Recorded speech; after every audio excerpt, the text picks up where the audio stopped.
Nasunog ay isang dump truck na may karga mga drum na pinaglalagyan ng krudo sa Barira, Maguindanao del Norte.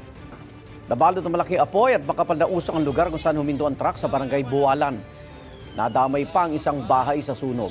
Base sa kwento ng driver sa Bureau of Fire Protection, nag-short circuit ang baterya ng truck kaya ito nagliyab.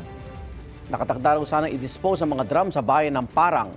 Walang sugatan sa insidente at sinusubukan pa namin kunan ng pahayag ang may-ari ng nadamay na bahay. Isa naman ang patay na masunog ang isang truck sa Zaraga, Iloilo. Ayon sa truck driver, natutulog sa likurang bahagi ng truck ang dalawang kasamahan nila na kanyang ginising na makita ang apoy. Hindi raw nila alam na natulog pala sa front seat ng truck ang isa pa nilang kasamahan na 19 anyos kaya hindi siya nakaligtas. Ayon sa Bureau of Fire Protection, nagsimula ang apoy sa harapang bahagi ng truck. Patuloy pang inaalam ang sanhi nito. Kabilang sa kanilang tinitingnan ang foul play, pati ang pagsimula ng apoy dahil sa sigarilyo. Isinailalim na sa autopsy ang katawan ng biktima.